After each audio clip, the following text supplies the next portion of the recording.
Deus, que está em Eclesiastes, capítulo de número 12.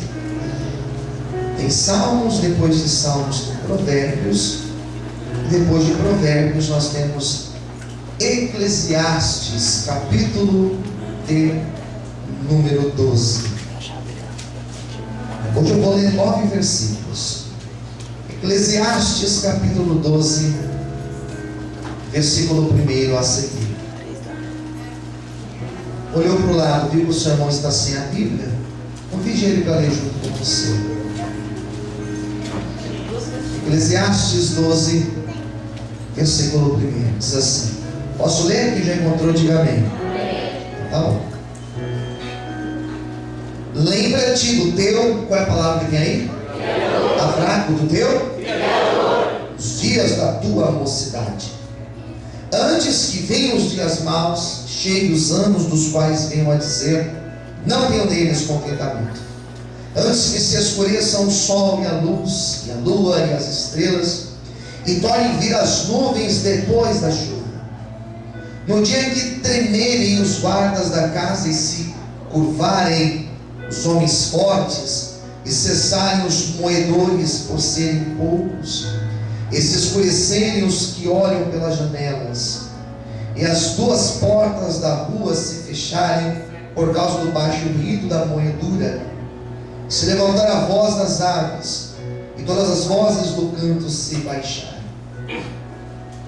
Como também, quando tremerem o que está no alto, e houver espantos no caminho, e florescer a amendoeira, e o gafanhoto por um peso, e perecer o apetite, porque um homem se vai à sua eterna casa, e os pranteadores andarão rodeando pela praça, antes que se quebrem a cadeia de prata, se despedace um copo de ouro, e se despedace o cântaro junto à fonte, e se despedace a roda junto ao poço, e ao pó volte a terra como era, e o Espírito volte a Deus que o deu.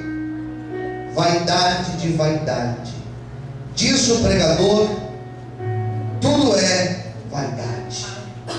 Quanto mais sábio foi o pregador, quanto mais sabedoria ao povo ensinou, e atentou e esquadrinhou, e compôs muitos provérbios.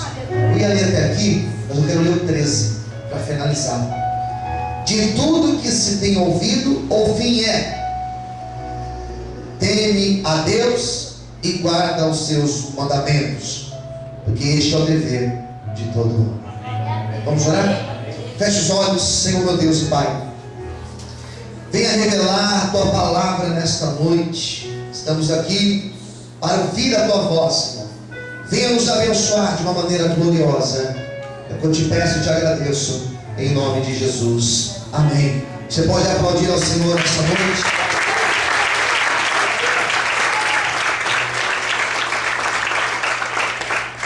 Queridos, um dos livros menos pregados da Bíblia é o livro de Eclesiastes. Geralmente, quando se prega, falamos muito do capítulo 3. O que diz o capítulo 3? Que há um tempo determinado para todas as coisas. Geralmente é isso. Só isso. Eu falo que eu prego muitos anos. Apocalipse se prega muito pouco, mas Eclesiastes é um livro. Não é um livro muito legal de se pregar. Legal no sentido da ânimo. Que é um livro, esse livro de Eclesiastes, ele é considerado um livro pessimista. Por que pessimista? Porque ele é real. É um livro que fala da realidade, ele faz críticas. E ninguém gosta de ser criticado. Gostamos de ser elogiados. Se critica alguém, pronto. As pessoas, elas não são muito chegadas a ouvir realidade. É incrível, irmãos. Eu sei porque é fácil perceber enquanto a gente prega que algumas pregações parece que a igreja fica mais eufórica e outras menos. Por quê? Porque quando você apresenta uma pregação, você tira a pessoa das nuvens e você traz ela para o chão e fala da realidade, ela até se ofende. Ah, esse pastor aí sei lá, fala demais. Então não são todas as pessoas que gostam de ouvir a verdade. Existe um ditado que é muito verdade. Qual deles?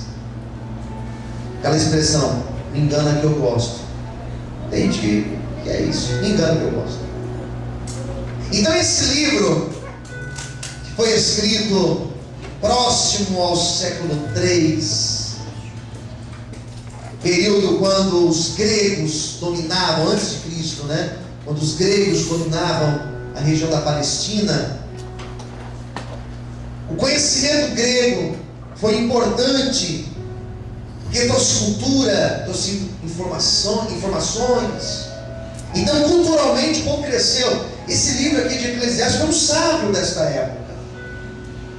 Este sábio, ele fala da realidade da vida, da vaidade. Ele vai usar uma expressão, correr atrás do vento. Já tentou correr atrás do vento? Se já tentou, provavelmente você tem alguns problemas sérios aí que você precisa procurar um tratamento. Vou te passar o cartão do meu médico para você procurar ajuda. Correr atrás do vento. Ele vai usar uma outra expressão muito nesse livro. Tudo é vaidade. Tudo é vaidade.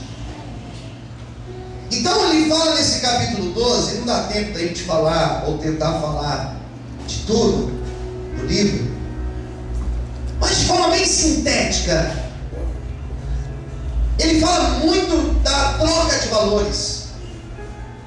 E é o que nós vivemos hoje. Esse livro é atual. Porque hoje existe uma inversão de valores absurda. Família já não tem o valor de antes. Hoje é uma data especial porque é Dia dos Pais. E por mais que seja uma data comemorativa, comercial, né? É uma data onde nós repensamos valores como família, como laços de família, né? Então hoje a maioria de nós sentamos para comer com os nossos pais. Se você tem pai, né? A maioria. Talvez os seus estão longe, sei lá. Esse texto fala dessa realidade, da inversão de valores, como família, como o nosso tempo, como nós gastamos o nosso tempo, a nossa vida com Deus. E esse último capítulo é o desfecho. Ele vai falar sobre a morte e sobre a velhice. Eu inverti. Ele fala sobre a velhice e sobre morte. Primeiro vem a velhice, depois a morte. Não que só morrem pessoas velhas. Então ele vai falar sobre isso nesse texto. E a primeira coisa que ele fala é: lembra do Criador. Lembra de Deus. Lembra-te de Deus. E eu poderia usar só esse versículo para pregar para vocês hoje. E eu teria muito assunto para falar. Lembra-te de Deus. A melhor coisa a se fazer é se lembrar de Deus. E geralmente nós lembramos de Deus quando nós estamos com um grande problema. Geralmente nós lembramos de Deus quando nós estamos com uma baita preocupação. Geralmente lembramos de Deus quando um problema surge na nossa vida. Geralmente lembramos de Deus e lembramos de orar. E lembramos de vir à igreja, e lembramos de tirar a estação do rádio onde ela está e colocar nos louvores. Geralmente, quando um problema surge na nossa vida. Geralmente lembramos do Criador quando a doença bate na porta da nossa casa, a prosperidade vai embora e vem a luta financeira, daí os joelhos caem no chão e nós começamos a orar dizendo: Senhor, o Senhor é poderoso, Senhor me ajuda, Senhor me ajuda. Geralmente lembramos do Criador quando a doença vem. E o que o sábio está dizendo aqui é que nós não precisamos esperar os maus dias. Ele usa essa expressão no versículo 1. Nós não precisamos esperar os maus dias. Nós não precisamos esperar problemas. Nós não precisamos esperar lutas vir à nossa casa, as dificuldades virem sobre nós. Nós não precisamos esperar os problemas tomarem conta da nossa vida para nós lembrarmos de Deus. Porque Deus, Ele está acessível a todo tempo. Ele não está acessível apenas quando minha barriga está doendo. Ele não está acessível apenas quando eu tenho uma dor. Ele não está acessível apenas quando alguma coisa acontece de ruim na minha vida. Ele não está acessível apenas quando meu dente dói. Ele não está acessível quando um filho meu está com problema. Não, Ele está todo o tempo. Diz o profeta que Ele está todo o tempo com seus ouvidos bem abertos. Ele está todo o tempo com seus olhos bem ligados. Ele está todo o tempo com as mãos estendidas, pronto para abençoar aqueles que estão dispostos a buscarem a tua face e buscarem também a tua presença. Aleluia! Lembra-te do teu Criador. Aleluia! Ele vai dizer para nós lembrarmos e também não esquecermos dele quando tudo estiver bem.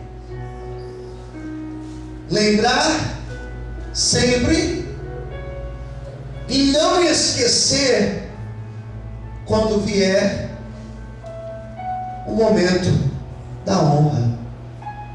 Não se esqueçam do Criador. Diga para quem está do teu lado, diga: não esqueçam do Criador. Porque são duas coisas, né? São duas coisas aqui. Lembrar sempre.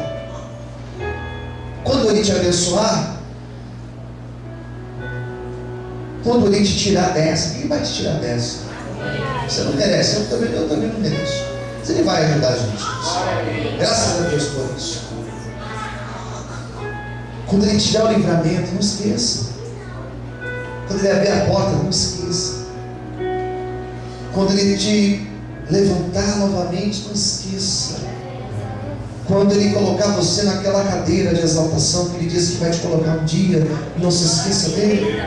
Quando Ele começar a fazer as coisas caminharem bem para você, quando Eles trouxerem aqueles que estão afastados com a presença do Senhor, quando Ele começar a restaurar as coisas da tua casa, as coisas da tua família, quando Ele começar a te tirar do vermelho, começar a te exaltar prosperamente, não se esqueça de levantar suas mãos para o Senhor e dizer: Senhor, toda a honra e toda a glória seja dada a Ti. Quando Deus te colocar no meio dos grandes, não seja arrogante, seja simples. Lembra-te que foi o Criador que te pôs lá. Quando Deus fizer uma grande obra na tua vida, não seja soberbo. Tenha a humildade de colocar os joelhos no chão do mesmo jeito. Seja o mesmo, dizendo: Senhor, toda a honra e toda a glória tem que ser dada a Ti, Senhor. Aleluia! Aleluia! Eu estou sentindo Deus na vida.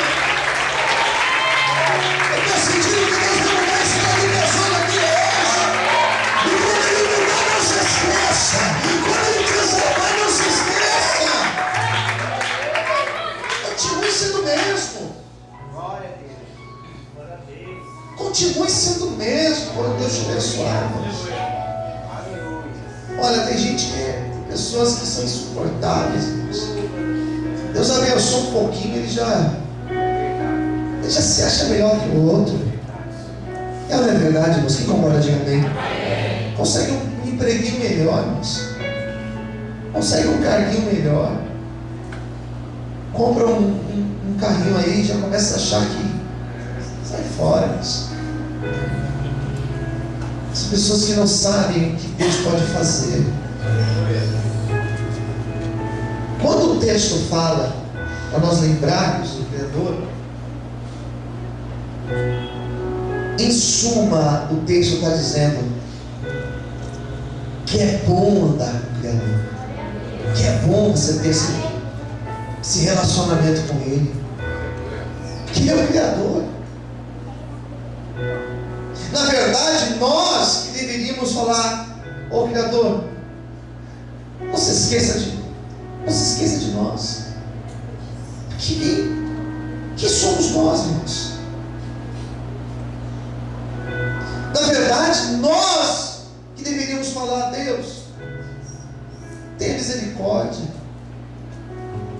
Tem um cântico que diz: mesmo sendo assim, pobre e pecador, Deus me ama. Aleluia. Você pode levantar sua mão para o céu e dizer isso? Diga: mesmo sendo assim, pobre e pecador, assim Deus me ama. E ninguém vai mudar isso. E nada vai mudar isso. Você pode aplaudir o Senhor bem forte.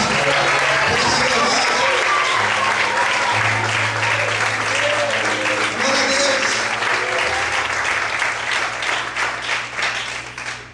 Deus. 2.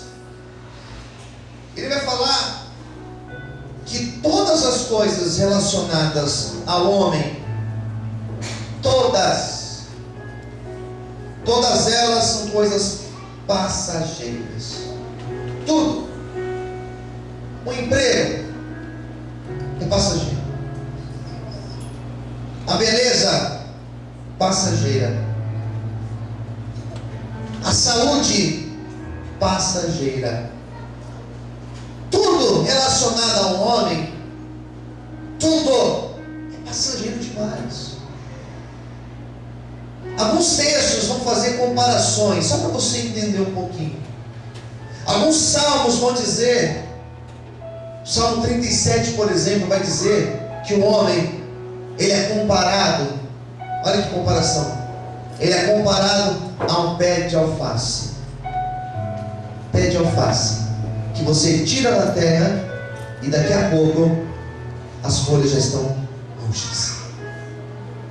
A Bíblia vai dizer que o homem é como um conto ligeiro, como uma erva do campo.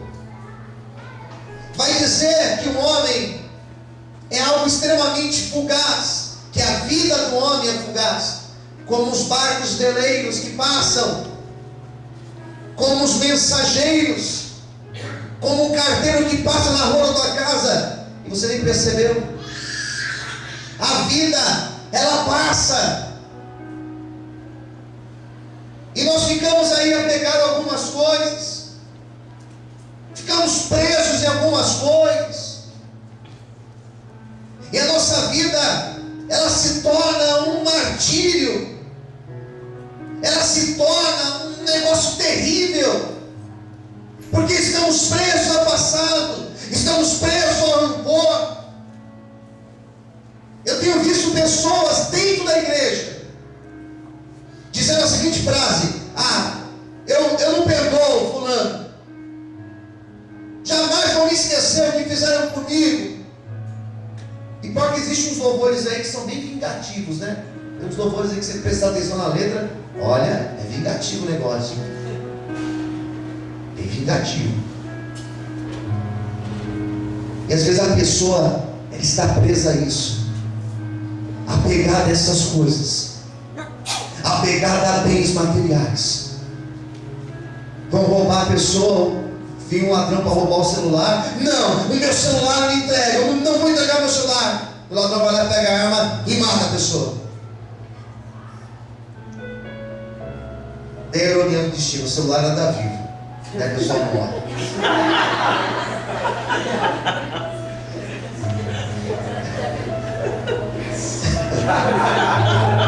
Criativo, né, irmãos? Criativo, né? Tem muita gente apegada. Carro, bens, emprego, dinheiro, dinheiro, e conquista, e isso e aquilo, e se esquece do principal. Que um dia estaremos perante o Criador. E lá não vai ter conversas. E lá não vai ter jeitinho brasileiro. E lá não vai ter de você chegar e falar assim: Senhor, deixa eu voltar e consertar aquilo que eu fiz.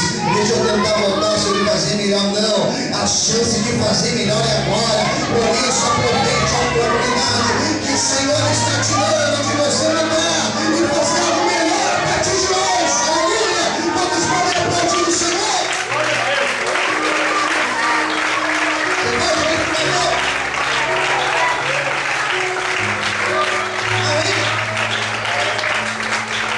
É isso que ele está falando. Ele vai falar que o tempo e a velhice, o tempo e a velhice são as provas disso tudo. Que o tempo e a velhice rouba de você o prazer de algumas coisas. Ele vai fazer aqui, não sei se você entendeu o texto, né?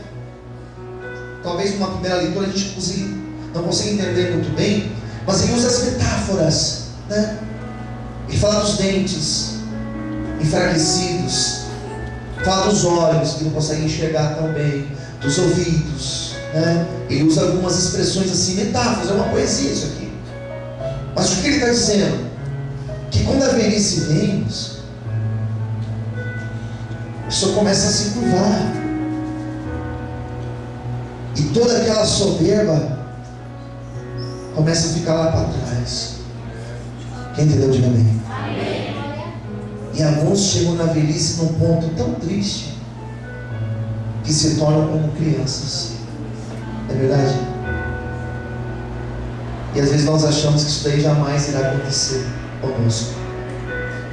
O que nós temos semeado hoje, irmãos? Pergunte para quem estiver ao teu lado: o que nós temos semeado? Amém? E é isso que ele vai falar nesse texto. E vem a minha terceira ideia na sequência. Ele vai dizer que as duas realidades que nós podemos ter, as duas certezas que nós temos, é que a velhice e a morte, elas chegarão um dia. Velhice e a morte. Amém, queridos? Ontem eu fui surpreendido. Era praticamente meio-dia, eu recebi uma ligação ontem de uma família que eu não conhecia. Perderam um ente querido, não sei onde descobriram o meu telefone. Perderam um ente querido, o pastor da família em viagem, preste atenção, o pastor da família viajando, não tinha ninguém para fazer o velório, e me ligaram: pastor, pode vir aqui fazer o velório? Eu tinha uns 3, 4 compromissos ontem. Eu olhei no relógio e falei: ó, só se for agora. Ou agora eu chego aí. Então vem agora. Eu não estava nem de terno, estava com uma camisa, vestido normal, não teve com visto. Falei: então estou chegando aí. E cheguei lá para falar do velório. E eu falei um pouco sobre isso. A morte, ela é uma realidade. E quando nós vamos nos apresentar perante o Senhor, quando chegar esse grande dia, o que nós vamos falar para o Senhor, queridos? Da nossa correria, será que vai servir como desculpa? Os 2 empregos vão servir como justificativo? A fraqueza da carne, será que isso vai justificar alguma coisa? Ah, mas a carne é fraca, Senhor, o Senhor sabe como é que é. Será que isso vai funcionar naquele dia, irmãos? Eu não estou aqui com respostas prontas. Eu estou aqui usando esse texto para dizer para você que um dia você vai envelhecer, e um dia você também vai morrer. E não fique triste com isso, porque isso aqui é uma realidade da vida. Não importa se hoje você tem 12 anos ou 13, ou se você tem 60, ou 70, ou 80, não sei. A realidade é essa, nós vamos envelhecer um dia. Esse prazer vai passar. Esse negócio aí, esse calor, esse fogo vai passar. E um dia estaremos perante o Senhor. O que nós vamos falar para o Senhor nesse dia? quando estivermos perante Ele. É isso que o texto vai dizer. Vai dizer sobre a nossa vida que passa. Quem entendeu, diga amém. Amém. Para o judeu, isso aqui é um judeu, época dos judeus, né? Morreu, chegou ao fim. Mas para nós, cristãos, nós sabemos que a morte não é o fim, mas a morte significa ressurreição. Nós morreremos, mas também nós ressuscitaremos, nós passaremos nesta vida. Diz a Bíblia que o corpo vai voltar ao pó, o espírito volta a Deus, mas a alma, ela vai se apresentar perante o Senhor. E eu sei que naquele grande dia nós estaremos na presença dEle, veremos como Ele é, seremos servidos por Ele e viveremos eternamente na glória, exaltando e adorando o nome do Senhor. Aleluia! Você pode aplaudir o Senhor? Pode aplaudir o Senhor.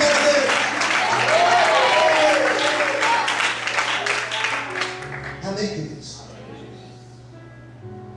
Eu quero encerrar minha pregação, já falei muito. Ele encerra falando de uma virtude que vai resumir o que eu falei tudo aqui. Está no versículo 13. Tudo que se tem ouvido, o fim é. Tudo que se tem ouvido, o fim é. Tem uma tradução que diz assim: a suma é, o importante é. O que? Teme a Deus e guarda os seus mandamentos. Aleluia. O que é importante em tudo que nós ouvimos hoje, pastor? Essa mensagem vai me servir para quê? Para você temer a Deus e guardar os mandamentos do Senhor. Glória a Deus. Eu quero tentar encerrar esse texto. Preste atenção, por favor. Quero tentar encerrar esse texto fazendo você entender que quando o escritor de Eclesiastes diz isso, ele está dizendo o seguinte: que Deus, o maior prazer de Deus não é apenas salvar a pessoa de uma possível condenação eterna. O maior prazer de Deus é restabelecer o relacionamento contigo. Aleluia. É fazer você viver a realidade do céu aqui em vida. Glória a Deus. Eu não preciso viver o inferno aqui, é para o céu. Amém. Eu posso viver o céu aqui na terra. É possível, pastor? É possível, sim, irmãos. Tem alguns cultos que nós participamos que a sensação que eu tenho é que o céu verdadeiramente desceu. Tem alguns momentos que nós participamos, como o momento da Santa Ceia do Senhor, que eu posso sentir a presença de Deus me tocando, eu posso sentir o Senhor me envolver na presença dEle, e daqui a pouco não sou mais eu, mas é o Espírito Santo se mover na minha vida. Deus não quer que você seja infeliz, Deus não quer que você seja revoltado, Deus não quer que você seja rebelde. Deus quer te abençoar, Ele quer que você seja feliz. Pastor, o que eu faço para ter essa felicidade? Pastor, o que eu faço para ser feliz desse jeito? Sabe o que você faz? Teme a Deus, obedeça os mandamentos, e o céu virá sobre ti. Quantos podem aplaudir e exaltar ao Senhor, Senhor? Você pode aplaudir a Deus por isso? É o céu na terra. Aleluia. É possível. É possível sim se ter uma vida com Deus. É possível sim, apesar das tentações, pastor Hermos. Apesar de eu ligar minha televisão e ver lá os canais. Sabe por que é possível? Porque o controle da televisão da tua casa, como também o controle da televisão da minha casa, quem controla sou eu, irmãos. Aleluia. Quem controla é você. Essas duas janelas aqui, ó, esses dois olhos, Quem controla ele sou eu. Quem entendeu? Diga amém. Amém. Mas é difícil. Mas quem disse que ia ser fácil? Quem controla é você. Amém. Por isso que é possível sim termos um relacionamento com Deus. Glória a Deus. É possível sim ligarmos. É possível sim você falar não. Sabe por quê? Porque Deus não nos dá tentação ou provação que nós não possamos suportar. Ele permite e prepara o livramento para nós. Que a partir de hoje, eu e você possamos nos lembrar do Criador. Não só nos dias de tempestade ou de lutas, mas em todo o tempo da nossa vida. Eu quero orar por você nessa noite. Convido você a ficar de pé, fechar os olhos e fazer